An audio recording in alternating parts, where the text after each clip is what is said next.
আবারও যুদ্ধের কবলে দক্ষিণ এশিয়া। পারমাণবিক শক্তিধর চিরপ্রতিদ্বন্দ্বী ভারত পাকিস্তানের মধ্যে চলমান উত্তেজনা ভয়াবহ রূপ নিয়েছে। মঙ্গলবার ভোরে পাকিস্তানের অভ্যন্তরে একাধিক স্থানে ক্ষেপণাস্ত্র হামলা চালিয়েছে ভারত। এই হামলার নাম দেওয়া হয়েছে অপারেশন সিন্দুর।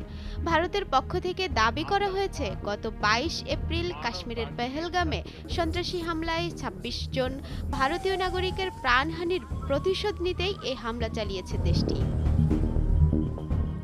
ভারতীয় সশস্ত্র বাহিনী এক বিবৃতিতে জানিয়েছে, অপারেশন সিন্দুর নামে এই অভিযানে পাকিস্তানের ৯টি জায়গায় হামলা চালানো হয়েছে। যেসব জায়গায় বসে ভারতের সন্ত্রাসবাদী হানার পরিকল্পনা করা এবং নির্দেশ দেওয়া হয়েছিল, সেখানেই ভারত আঘাত হেনেছে বলে দাবি করেছে তারা। এই হামলায় সশস্ত্র বাহিনীর অবকাঠামো লক্ষ্য করা হয়েছে। পাকিস্তানের সেনা সদস্যদের উপর কোনো হামলা চালানো হয়নি বলেও দাবি তাদের। তবে পাকিস্তানের প্রতিরক্ষামন্ত্রী খাজা আসিফ জানিয়েছেন, ভারত বেসামরিকদের লক্ষ্য করে হামলা চালিয়েছে। তিনি বলেন, বেসামরিক এলাকার মসজিদ, মাদ্রাসাকে লক্ষ্য করে এই হামলা চালানো হয়েছে। এই কাপুরুষরা তাদের নিজেদের আকাশসীমা থেকেই হামলা চালিয়েছে। তারা তাদের বাড়ি কখনো ছাড়েনি। তাদের বের হতে দিন। এই হামলার উপযুক্ত জবাব দেওয়া হবে বলেও হুঁশিয়ারি করেছেন তিনি। এরই মধ্যে পাকিস্তান এই হামলাকে যুদ্ধের ঘোষণা হিসেবে আখ্যায়িত করে পাল্টা হামলা চালিয়েছে।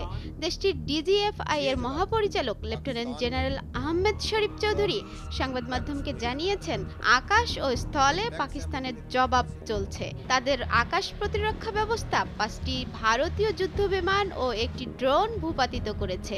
পাল্টা হামলায় গুড়িয়ে দেয়া হয়েছে ভারতীয় বাহিনীর একটি ব্রিগেড সদর দপ্তর। পাকিস্তানের প্রধানমন্ত্রী শাহবাজ শরীফ এই হামলাকে যুদ্ধের ঘৃণ্য উস্কানি বলে অভিহিত করে প্রতিশোধের দৃঢ় অঙ্গীকার করেছেন।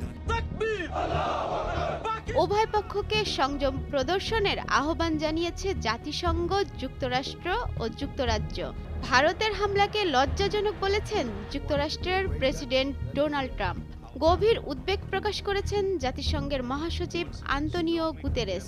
মধ্যস্থতার প্রস্তাব দিয়েছে ইরান। উদ্বেগ প্রকাশ করেছে প্রতিবেশী চীন। এই পরিস্থিতি দুই দেশের মধ্যে আরও বড় সংঘর্ষের আশঙ্কা সৃষ্টি করেছে। দুই পরমাণু শক্তিধর দেশের এমন মুখোমুখি অবস্থান গোটা অঞ্চলকে নিয়ে যাচ্ছে ভয়াবহ অস্থিরতার দিকে। এই মুহূর্তে সীমান্তে গোলাগুলি চলছে। সেনা মোতায়েন বাড়ানো হচ্ছে দুই দিকেই। আকাশে টহল দিচ্ছে যুদ্ধবিমান। এই পরিস্থিতি দক্ষিণ এশিয়ার স্থিতিশীলতার জন্য একটি বড় হুমকি হিসেবে দেখছেন বিশেষজ্ঞরা। ভবিষ্যতে সংঘর্ষ আরও বাড়তে পারে বলে আশঙ্কা করছেন তারা।